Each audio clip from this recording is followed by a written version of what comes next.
Hi, thanks for tuning in. Today's stream is brought to you by Collab Currency, the leading investor in Web3 consumer products, an internet game, which is the game you're about to be watching. Our next guest is Brandon Galang. He's one of the biggest brands I've ever met, and his handle on community is astounding. Currently, he works for Tessera, which is a great way to own NFTs together. Fractionalization. Let's get into it. Oh, and there he is. Brandon G. Thank you so much for coming on. Hey, how's it going, guys? Hey, we're doing good. We're playing a little bit of internet game. Have you been seeing any of this? No, I've been working, but this looks intense. Right. Second question: are you in the Twitter Spaces? I'm not. I can hop in right now. Yeah, let's hop right in. Let's get you on as a speaker.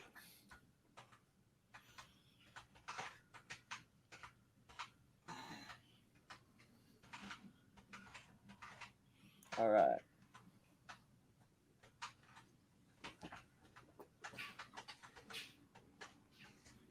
Let's go, boys.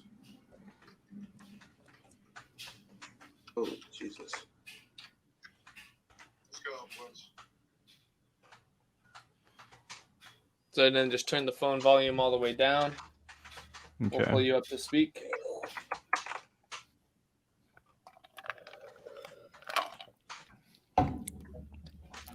This is an interesting tech stack you got here with the phone, Twitter Space, streamable combo. Yeah, I think it's going well. I can't be 100% confident, but I think it's going well. We got a few viewers in here, and then I would also unmute your mic. Chris is talking about I'm in trouble for level 6. I'm on 4, Chris. Okay. So, Brandon, I think you may still be muted.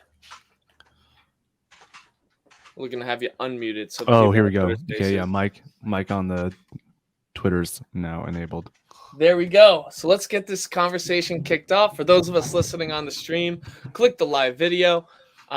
This is where we're gonna be playing the game, and we're gonna be having a whole bunch of fun. Brandon, let's get into it, shall we? Yeah, absolutely. Let's go, dude. All right. So let's get started. I know we're all here for advanced community theory, but we should address the talk of the town. Nounlets. What are they? Dude, so it was pretty fun. We got to announce Nounlets while the whole team was in Croatia together. So it was really cool just seeing everybody come together. We also tested it live. But yeah, essentially Nounlets is Tessera's implementation of collective ownership of nouns. So we were very excited to announce that last week. Yeah, so for those of you who know me on Twitter, you'll know I'm a Little Noun stan. This one bummed me out. Of course, a rising tide lifts all boats. But there does seem to be a lot of similarity. Is there anything you can add on to, what are the differences, where maybe even some of the improvements, and what are some of the drawbacks as well? Yeah, I gotta be honest. So I'm not as much of a nouns expert as you, Jack, but I will go into, I think the biggest sort of things we were trying to do with Nounlets was, give the community a way to collectively own and access kind of the on-chain aspects of nouns in a sense where not everybody has over 100 ETH to just dump on a nouns to get the vote and participate fully in governance. So we wanted to have a way to do that that was fully on-chain, trustless, and where people could participate at a much lower price point. Yeah, no, 100%. Well, I think that was so one of the things that got me all hyped up about Little Nouns was I was like, okay, so this is going to be like Nouns, but for everybody. But I think what it ended up being is kind of what Nounlets is doing a little bit better, which is an indirect exposure to the Nouns ecosystem. And so, immediately bummed me out. But on the flip side, on the flip side of it, by this hyper efficient mechanism of getting involved in Nouns DAO voting, governance, and all that jazz, I think there's actually now an open door for a Little Nouns that's almost its own standalone project that's just using the momentum of the Nouns DAO meme. If that that ties in. That's kind of interesting. Yeah. I mean, I could see that. Yeah, the design space is just so wide, given like there's so many different iterations of ways you can sort of distribute these NFTs and have them link back to sort of the original assets. Mm-hmm. So let's move on. Is there anything else you want to add on to Nounlets? Because I would love to talk about NFT principles. No, I mean, we're really excited. I mean, even like right when we had dropped it, Andy was just saying he was getting a bunch of DMs like, all right, we got to have V2 ready now. Like there's all these extra things that people were saying were like, shit, we should have like added that into. So no alpha, but like we might be thinking about like other things to add to Nounlets. All right, that'd be cool. That'd be very cool. So I'm going to get started on my game attempt, and I'm going to pass the ball to you. Would you like my warm-up question here? What's that? I said, you want me to pass on? You want me to start with the warm-up question about NFT principles, and then I'll get into my game? Yeah, sure. Let's go for it. All right. So you created one of my favorite NFT thought pieces in NFT principles. I think there's a lot of confusion around what exactly is a community for? What's the role of this community? What are the strengths and advantages of this community?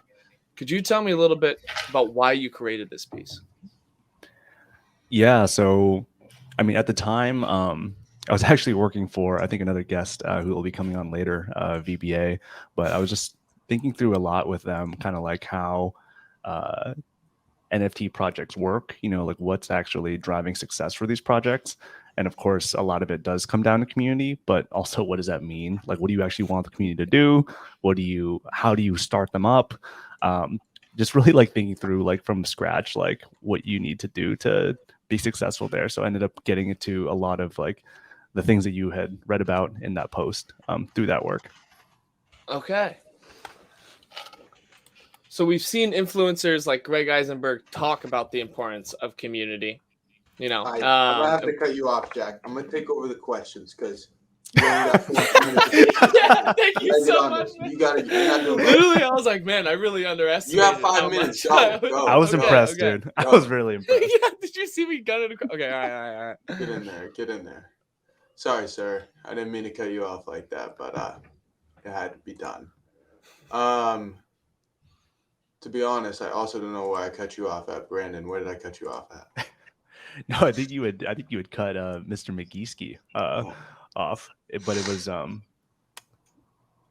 think it was about something about Greg Eisenberg and like community. Oh yeah, basically, Jack uses this term a lot. Minimal viable community. Founders like Alexis Ohanian and Greg Eisenberg talk about this a lot. And I think his question was, if I can put in my own words, was like, what's kind of the role of a minimum viable community? I guess if you're familiar.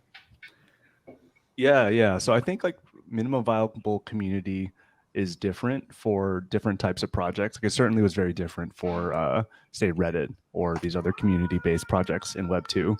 But for NFT projects, as most of us are familiar with, I kind of boil it down to 3 things.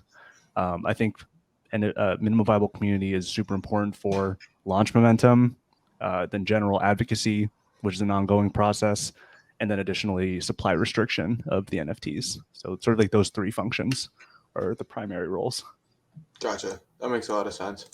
I'm not as familiar with kind of like the ethos and some of these terms as minimal viable community, but I guess building off that, what are the strong examples of community marketing in Web2 you see today? Maybe how they could be applied to these kind of Web3 brands and communities.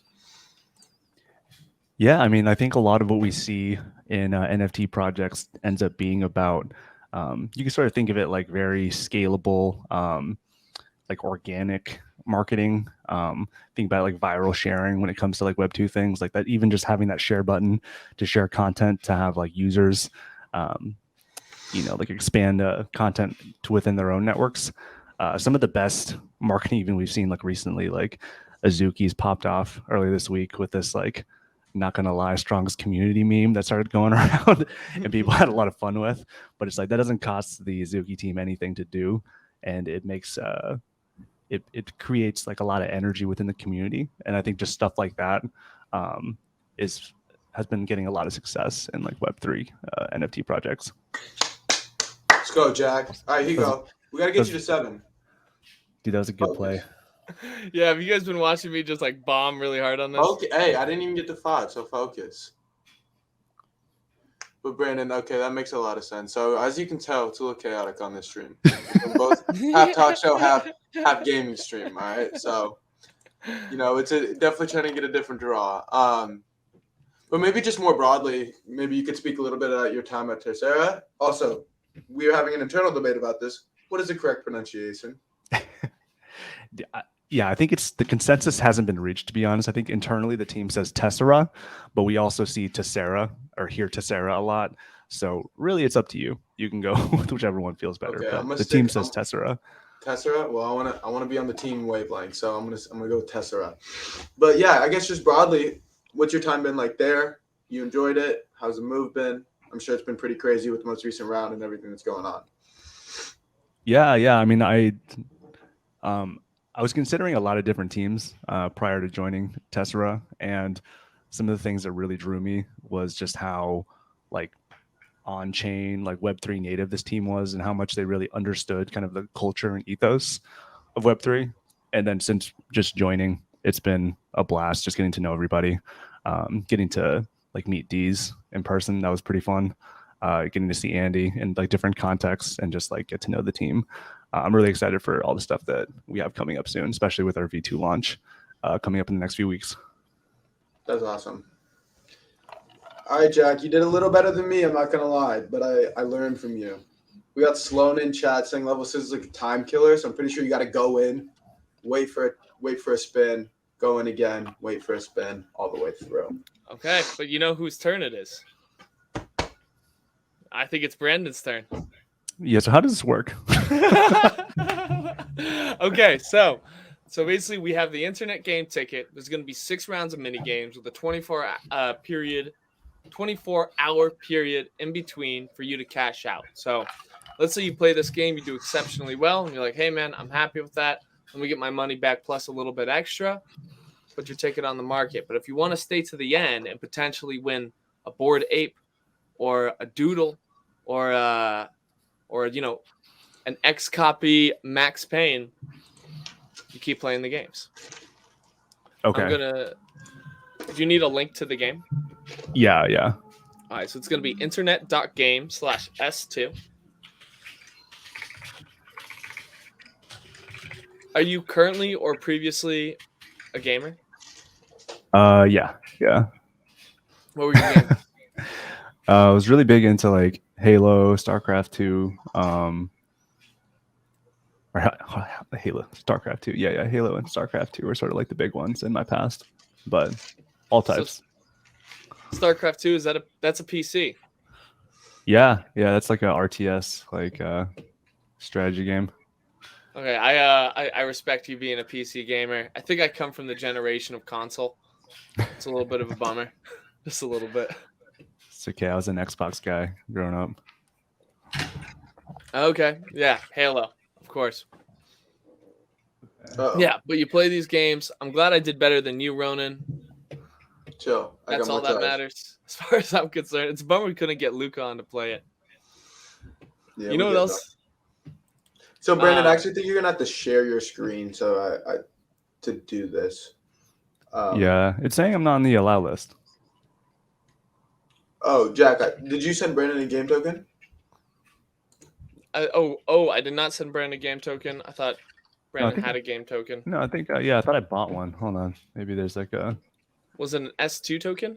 I think so. Hope I didn't rug myself. Yeah, hold on a sec.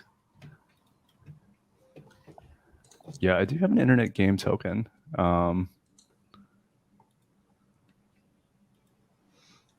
There's some confusion around. It might be there's like the internet game token, and there's the S2 ticket. So. Oh, maybe that was it. Yeah, I have an internet game token. Maybe I don't have the ticket. Yeah, you need the S2 ticket. No worries. So, right. Back to me then. It'd be back to you. All right, let's do it. So, Brandon, I was curious if you had any hot takes, any hot crypto takes this fine morning. Like general hot takes with like things going on lately. Mm-hmm. I mean, I think general, I'm like kind of bearish like crypto gaming. Not that like I think it's not going to work, but I just think it's like so hard to do. And like people that talk about like either like making a good game and putting crypto on top, or like doing crypto then adding the game in, I think it has to be like developed in sync, because like these systems are so complex and they feed into each other. And I think people don't really like give that enough credit of like how much you need to design like with like the like on-chain characteristics like in hand the whole time. Yeah, 100%.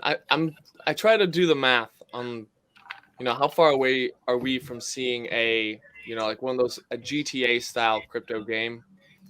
5 years at the very minimum, it feels like. Dude, it's Jeff, tough. do you have feedback? No.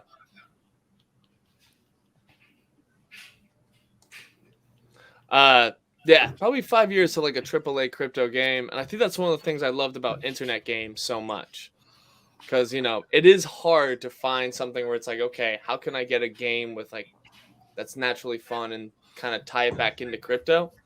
Once you bring in the concept of like paying in, cashing out, tracking the progress through the digital object, this was the first thing that kind of like crossed the chasm for me. Yeah, I think things like this that take on more of a novel format and are made with like the on-chain characteristics in mind, I think work really well. It's like hard for me to think of like just creating a normal game that's like works well when it's not on chain. People don't see all the different assets and things are a bit more of a black box. Like, I don't think that really translates like 1-to-1 personally.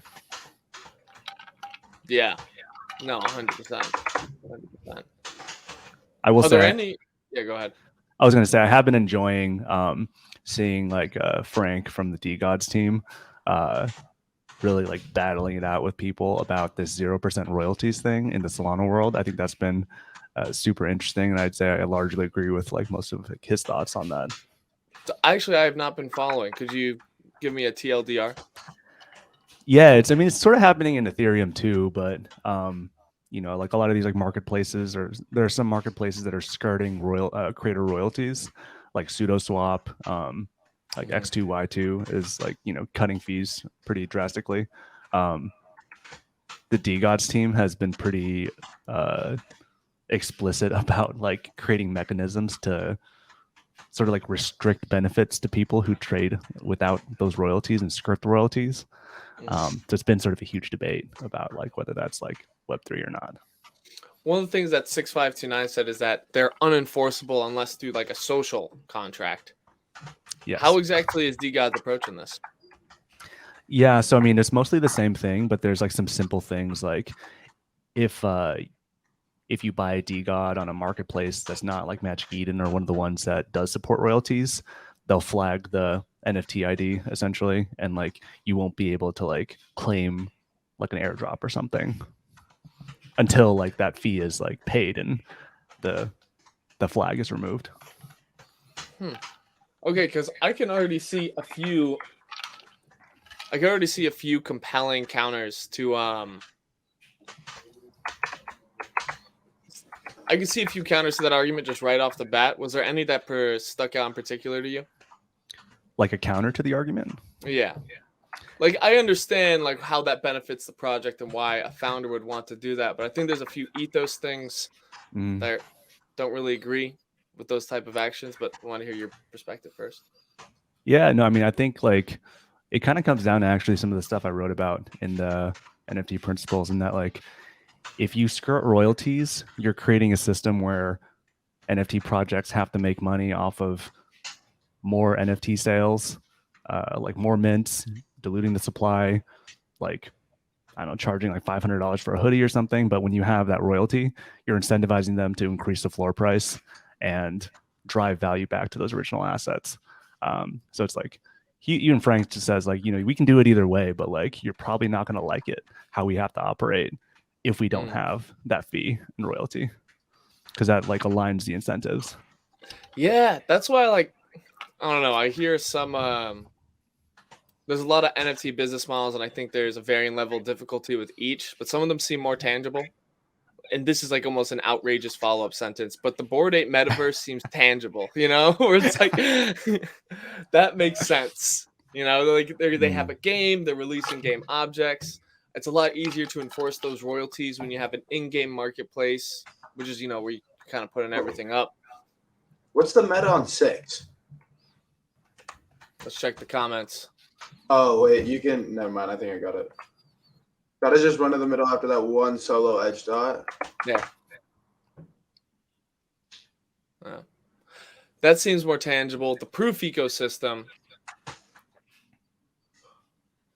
The proof ecosystem makes sense because there's a media and there's an art brand, and that has its own kind of revenue generating capabilities just in the way that it grabs your attention. What are some of the other more tangible, you know, revenue generating mechanisms you've seen that isn't just, you know, constantly dropping new digital objects? Dude, it's tough. Yeah, no, it is. It's tough. I mean, I imagine like even the other side will probably have like some type of subscription fee for non-holders, like to open it up. Like you just pay like some amount of like ETH or something like every month, kind of like a World of Warcraft subscription. Just in like, I'm sure they're going to scale beyond just like the number of holders that, you know, they can get via Mutant Apes, Bored Apes, Kennel Club. Yeah. And that kind of raises a whole separate question of like, how much can these projects actually scale? Because I look at the Bored Ape ecosystem, and that's the largest ecosystem by a very wide margin. I think there's only like 30,000 unique holders. Yeah. I mean, they're going to have to eventually get past it. And like some are more equipped to do that. Like I'm a big fan of Artifact just because, you know, when it comes to like multiple NFT drops and constant dilution, it's kind of okay when it's like fashion items, because that's just a model that people and consumers are like used to with like wanting refreshed items. Yeah, and this kind of brings it back to the original point we were talking about with minimum viable community, where the three roles are, you know, project advocacy, holding on to supply, initial wave of funding. The Nike minimum viable community is unbelievable. So in terms of like scaling a brand right off the bat, Nike seems to be in probably the best position to scale it up. I'm not sure how that really looks in practice. Yeah, I mean, it's a bit different because like their model is like less about sort of like restricting supply. I mean, they still do that with like, you know, Clone X's and like people not wanting to sell, but ultimately they're really leaning into like driving advocacy and like having people create content to then like further the brand and generate more demand. So yeah, I mean, like very different models, but they do sort of like fit into the buckets that we had sort of broken down. Wait, I found that one point interesting. You said creating content. Do you own the IP of your Clone X? Yeah, I mean, except for like the Murakami ones, because that's sort of like IP with Murakami. Yeah, like they gave away like the Clone X files. They have like they gave away 3D files, so you can like make really sick content with it. They host like Blender lessons, so they're like teaching their community how to create content with it. You know, you don't see that with anything else. Like I think people make a lot of Azuki like fan art, but there's no like, here's like a tutorial on how to do it. You know. Yeah, no, 100%. Well, actually, funny you bring that up. I think there actually is Artifact tutorials. There's Artifact tutorials. There's not like Azuki. Like sorry, yeah. Azuki tutorials. Yeah, no, 100%. Let's see. And we already covered the example of the strongest examples of community marketing in Web2. Because I had a few contributions to that I didn't get to put forward. If you'd like to dive back in. Yeah. Let's do that. Okay, so some of the strongest examples I saw of community marketing in Web2 is Trader Joe's. Okay, can you break this down? Yes, 100%. 100%. If I'm going to follow the model that you put out here of project advocacy, holding on to the supply, I guess you don't really do that with groceries. And then initial wave of funding. The Trader Joe's community is unbelievable. And if you look at the budget they actually dedicate to their marketing, it is minimal, if anything at all. So how does this like work in practice? You go on TikTok, you can find Trader Joe communities that almost create lifestyle tips and advice on how to live a Trader Joe life. And Ronan, I think you can testify to this. How many people... Say again? No, go for it. Sorry. How many people do you know that consider themselves Trader Joe's maxis? We got a lot. We got a lot in the club who, like a surprising amount for how little I see it on my timeline and how like whatever I'm involved in the Avalanche ecosystem. I don't know. It seems to capture people's attention quite well. Trader Joe, the grocery store, not the application. Dude, I think you're talking about like Kazu and those boys. Obviously, yeah. Everyone, literally, 99% of college students I know go to shop at Trader Joe's. It has the similar vibe of like Chick-fil-A sort of thing. You know what I mean? Yeah. Like you expect a certain level of like I don't know, attention from who's working there, I guess. Also, this guy's on level 9. What the heck? Yeah. Sorry, Brent. What are your thoughts on that? No, I mean, I think it's a great example of like, I mean, kind of reminds me of like, yeah, Trader Joe's, like even Costco. Like my girlfriend will like browse like Trader Joe's and Costco subreddits because people just like really talk about the different product launches that they're doing. So no, I think that's a great example of like community in like a Web2 context. Yeah. There was another big one. It's getting totally lost on me. I will say though, yeah, if Trader Joe's had an NFT or something and it drove value back to you, I'm sure like they could probably even like activate more advocacy. They could drop they could drop probably 200,000 tokens, probably get 100,000. Like they would dwarf the Bored Ape ecosystem in the matter of moments if they had a token that gave you, I don't know, a 5% discount at Trader Joe's. And that's like the smallest. Oh, sorry about that. That's pretty much the smallest brain take I could have on how a Trader Joe's could approach it. I'm sure there's more robust ways of building out an online community. Yeah, totally. I mean, it's also, it's one that I'm definitely looking out for is like the Starbucks NFT program with what they're doing with their NFT program on Polygon. I'm sure they'll be exploring and like they have like one of the largest customer loyalty programs out there. So it'd be cool to see. Something I thought was interesting about the Starbucks loyalty rewards program is that it's not taking the place of their loyalty rewards program. Oh, it's like additive. It's like a new thing on top of it. Yeah, what they're focusing on are experiences, and it was coffee experiences and events, which sounds to me a lot more like a Disney key than it does to the Starbucks rewards program. There's the words I was looking for. Yeah, that makes sense. I mean, that's pretty sick. You'll have like, you can decide to buy like a Proof Collective pass or like a Starbucks Odyssey pass. It's gonna be like that's exactly what I'm thinking, and I think we're starting to see like, I think people are always going, they're like, oh, Web3 is going to take over all the brands. Maybe it's more Web3 are going to help brands realize what they really are, which is a lifestyle decision in almost every single facet. Yeah. I don't think Web3 makes sense to replace like all the things we did in Web2, but there are, like you said, there's specific things that they can just additively throw into their ecosystem that like can only be done via Web3, and that's where it really shines. Yeah, 100%. Brandon, I want to thank you so much for hopping on. I am bummed we couldn't get you on the game, but we'll get you on the next one. It's cool. I probably would have embarrassed myself anyways. This shit looks pretty hard. So, I mean, did you see me more or less bomb for the past? Not fun.